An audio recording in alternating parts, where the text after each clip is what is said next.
Welcome to Work Beautifully, a podcast brought to you by Dialpad that discusses growth, learnings, and pitfalls to avoid in business. Hello, and thank you for joining us today. Welcome to Season 3 of Work Beautifully, a podcast brought to you by Dialpad that covers the latest in business communications and AI. I'm Grace Lau, Director of Growth Content here at Dialpad, and I'll be your host for this season. So it's Season 3, and in Season 1, we spoke with founders of some exciting startups, while in Season 2, we highlighted one CIO in each episode.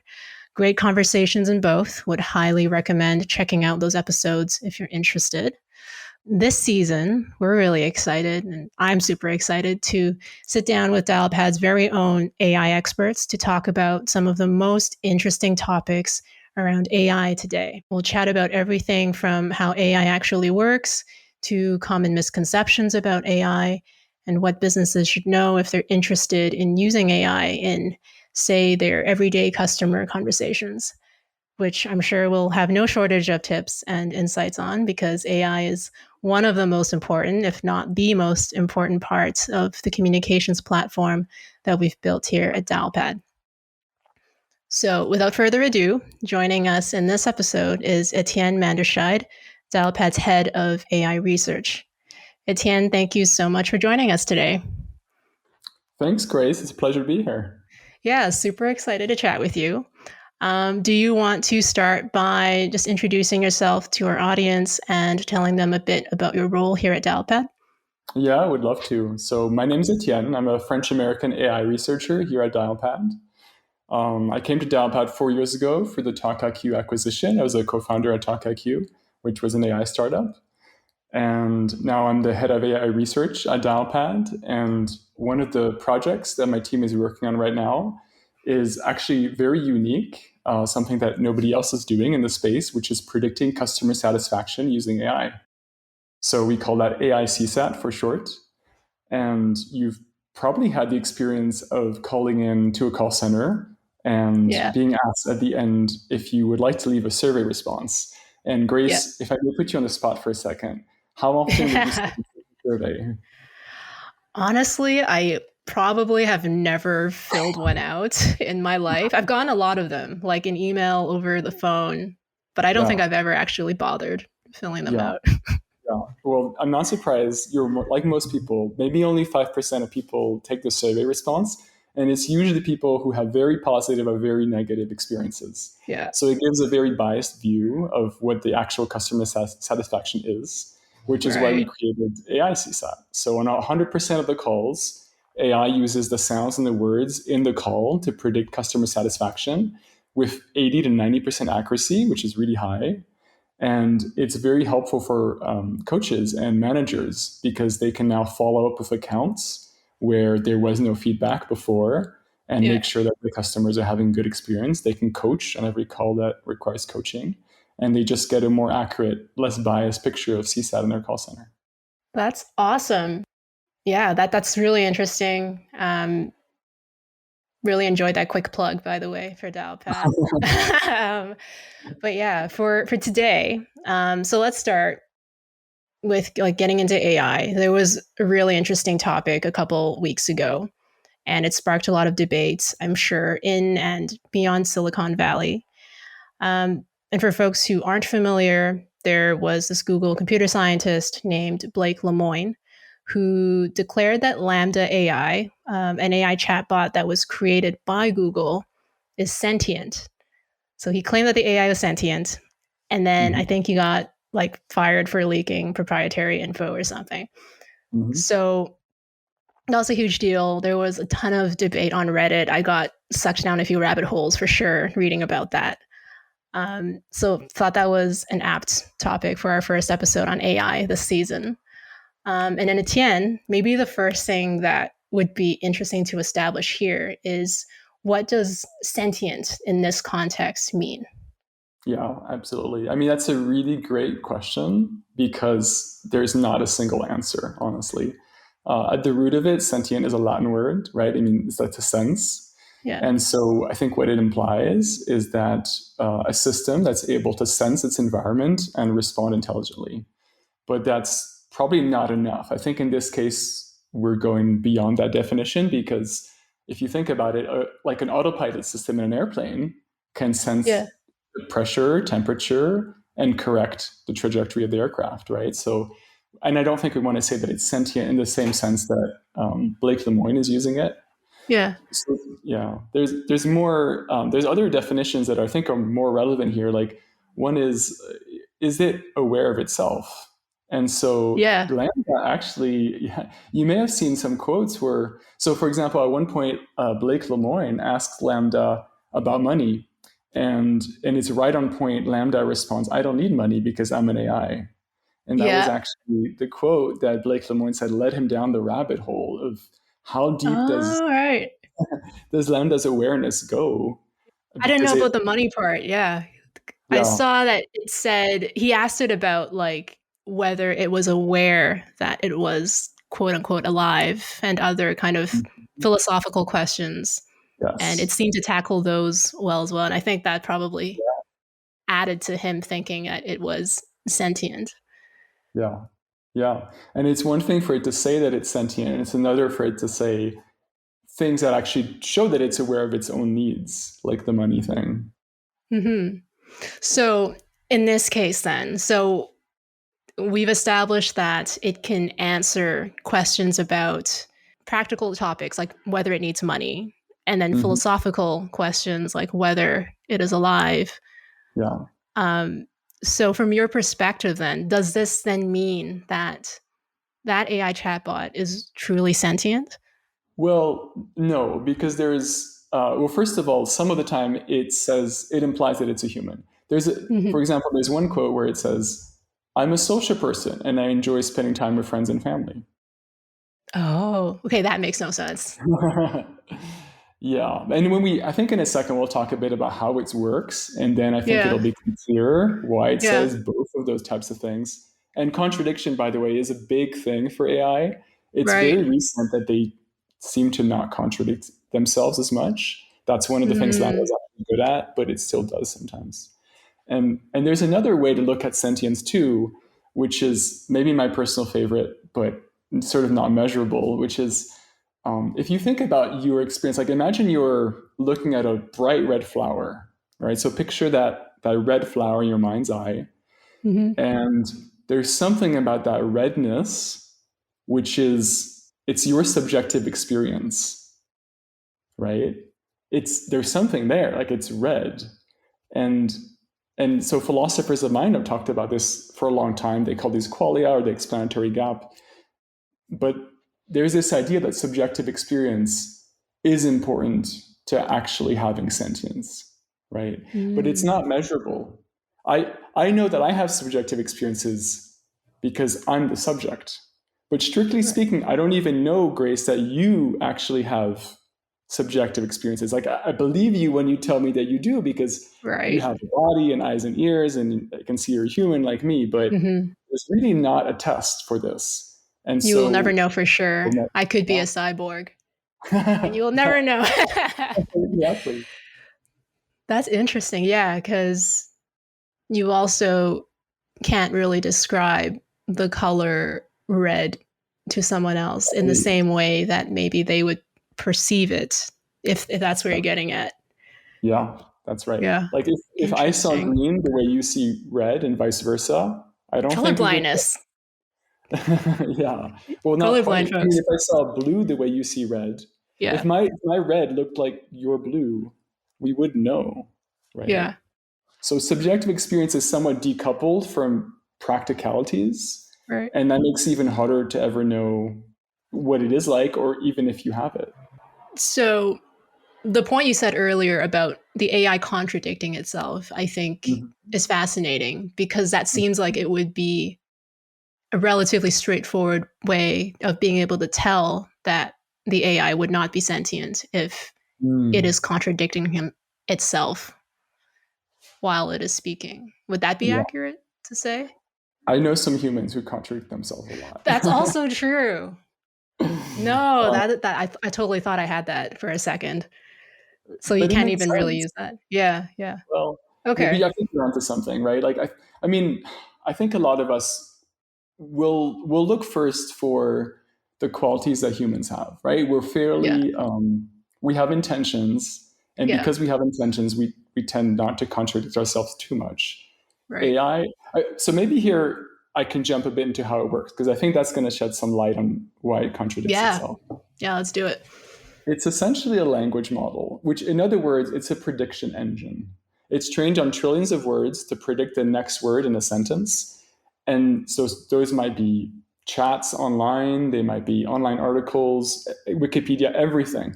So it's really, really, really good at predicting what a person is going to say next in any context.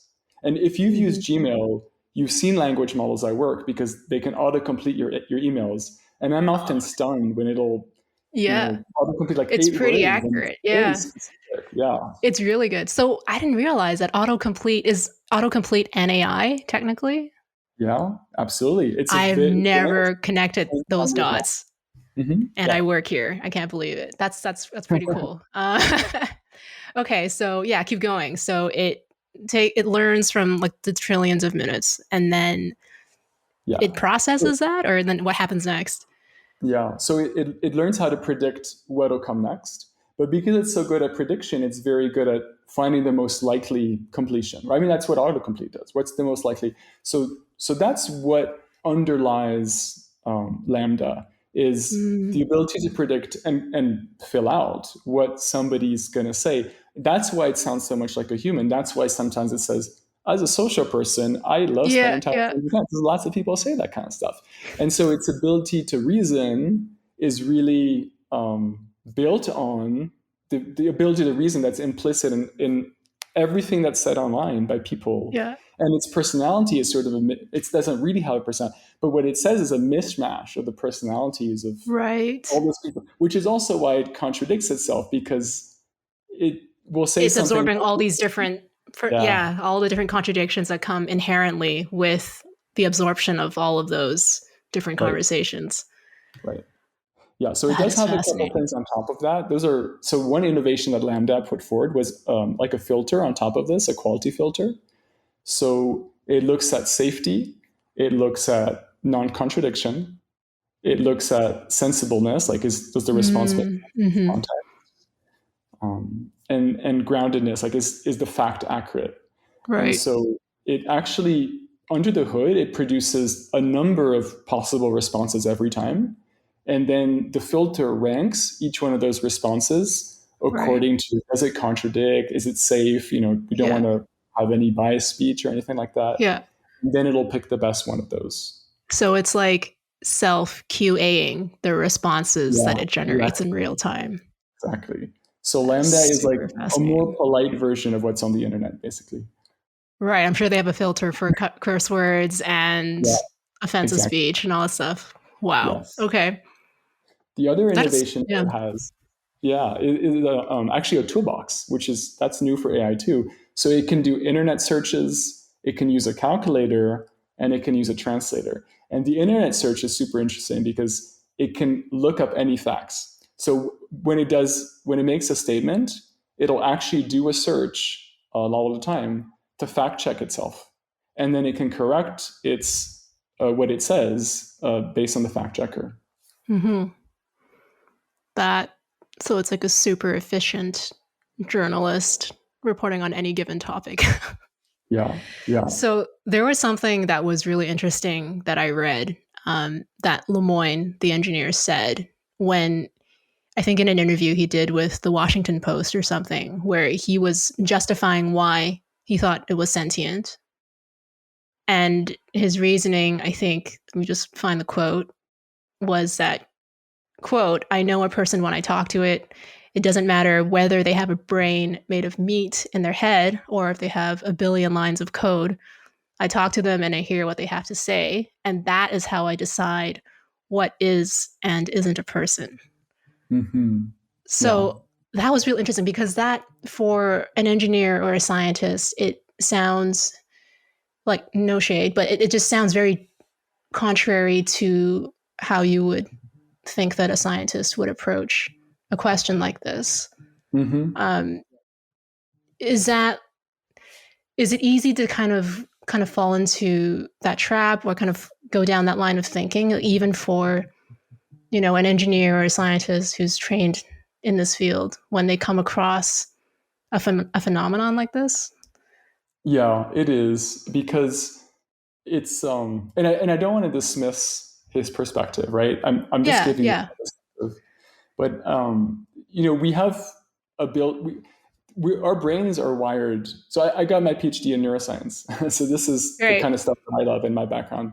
But our brain, we have a mirror neuron system in our brain. And it essentially, we're wired to see intentions in people, intentions in things. And we're even wired to see sentience in anything that moves. Mm. There's been so many instances when people project intentions onto things that don't have them, because we're really wired that way, to use our mirror neuron system to reflect our own selves, our own system of how we work Yeah. out there onto the world. Yeah. And so there was actually, I think it was Boston Dynamics, they put out these robots 10 years ago, these videos of robots trying to balance themselves. Yeah. And they were doing a pretty good job. So some of the technicians started shoving them and kicking them to throw them off balance to see if they could rebalance. And people who saw those videos, some of them got really upset Oh, because they wow. were projecting their own, intention to stay upright They were and how bullying the they, robots. yeah, exactly. Yeah. The neuron system is the basis for empathy to a large extent.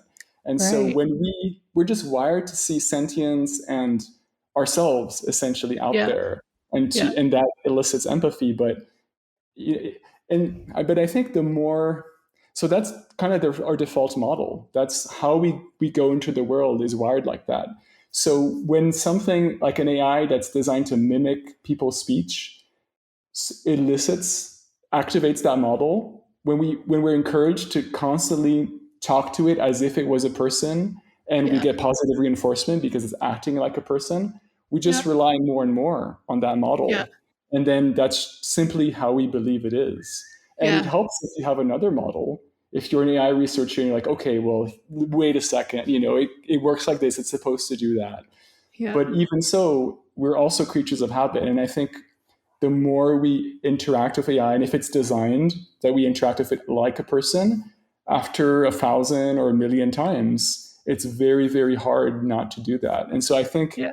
what needs to happen is that the people who design these AIs need to make sure there's some safeguards in place where it doesn't completely behave like a person, that it reminds us that it's an AI, that it does not tell Mm. us that it has feelings, that it maybe even explains to us some of the ways in which it's not like a human. Yeah. The safeguards, I think that's a really useful concept.